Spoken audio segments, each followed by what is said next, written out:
have been attending here for any length of time, you know that I've already shared part of my story up here. Today I'm going to share a different story, though. When I was 16 years old, my mom had recently remarried. She remarried an incredible Christian man, and she sat my brother, who was 8 years old, and I down at the same time and said, "We need to talk." Now, how many parents are in the room? As a parent myself, I know that if I'm going to say we need to talk to my kids, it's probably not going to be great. And as a kid, at 16 years old, I knew something heavy was probably coming. She proceeded to tell me that her ex-husband, whom she had recently just divorced, the man who had raised me, the man who was on my birth certificate, the only man I ever knew, wasn't my biological father. At 16 years old, I was just now finding this out. Now, I had a complicated relationship with him. He actually was a terrible human being, if I'm being totally honest. He was a pathological liar, and he was abusive. So on one hand, I was actually incredibly relieved that I was not related to him. But on the other hand, I had a lot of really complicated emotions. I had questions like, then who is my biological father? Why didn't you tell me? Where did I come from? Where do I belong? Well, when my mom was married to the ex-husband, they realized that they were unable to have children. And so they made the decision that my mother would be artificially inseminated with me. They also made the decision that we were to never know the truth about where we came from.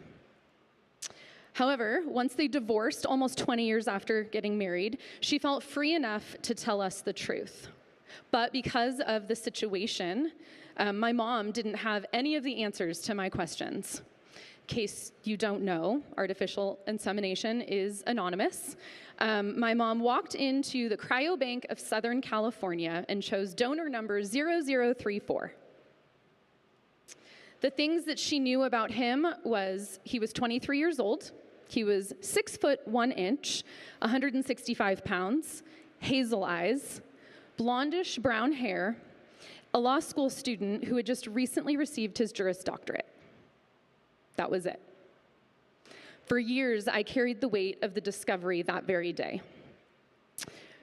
About 4 years later, when I was 20 years old, that man that my mom married, that really amazing Christian man, he called me while I was at college, and he said, "Hey, how would you feel if I adopted you?" My heart jumped, but I was like, "Adopt? I'm an adult." You can't adopt an adult. But here's the thing. He wanted to adopt me because he looked at me and he said, "I choose you." He did it not because he had to, not because he was obligated to, because he truly wanted to adopt me. I don't know how many of you have ever experienced adoption on one side or the other, but it's a strange and beautiful thing because it changes more than paperwork. It changes your belonging, it changes your identity, and it changes who you call home. Adoption gave me something much deeper than a legal name change. It gave me a powerful reminder that family isn't just about blood. And I have firmly believed that my entire life. For someone who wrestled with questions of identity, that was super powerful for me.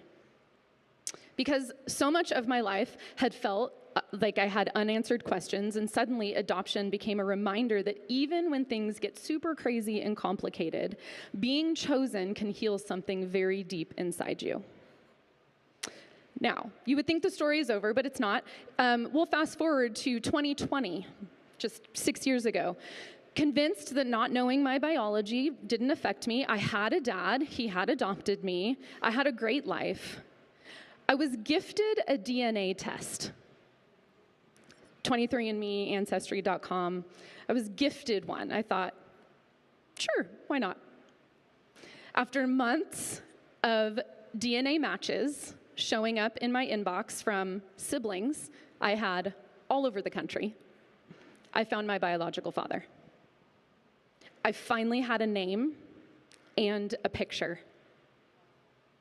Here's the truth, though. I wasn't looking for a dad. I had one. The Lord, in all of his grace, gave me an earthly father that chose me and wasn't my biology. It was more of a sense of being connected to the very part of me that I never knew, to be able to know half of who created me. And then the Lord, in such a gentle reminder, told me that, hey, regardless of any earthly relationship that you'll have with any father, the creator of the universe created you and chose you. I was so consumed with knowing where I fit in, where my identity came from, that I was missing the part that my true identity is rooted in Christ. Ephesians 1:4-5 says, even before he made the world, God loved us and chose us in Christ to be holy without fault. God decided in advance to adopt us into his own family by bringing us to himself through Jesus.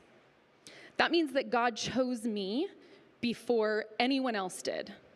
Before I ever understood my own story, God already understood it. Before I ever asked, where do I belong? God already made room for me at the table and in his family. Maybe that's why in my story, it has taught me that some of the deepest wounds in my life are the places where we most clearly see the heart of God. Now, like Danae said, we've been talking over the last couple weeks about getting up here and sharing your story and doing this. I don't know how long that was, but 8 minutes maybe, tops. I've spoken to some of you. Some of you have gone on and filled out the form, and we are working through that, and I'm so excited for that. But for those of you who I have not spoken to, I just want to ask you a simple question. Why not? Every single one of you has a story that is going to be so impactful. You don't have to be well-spoken. You don't have to be eloquent. You don't even have to have experience holding a mic or standing on a stage. All you have to do is have a faithful heart, expectant, knowing that God is going to move through your story. So what are you waiting for? I'm just going to ask and challenge anybody who may be feeling slightly convicted or really uncomfortable that I'm asking you to come up here and do this, to go to, I don't know if it's up there anymore, but go to the website. There it is. Go to the website, fill out the form. If that feels too scary, just come and have a conversation with me after church. I would love to chat with you.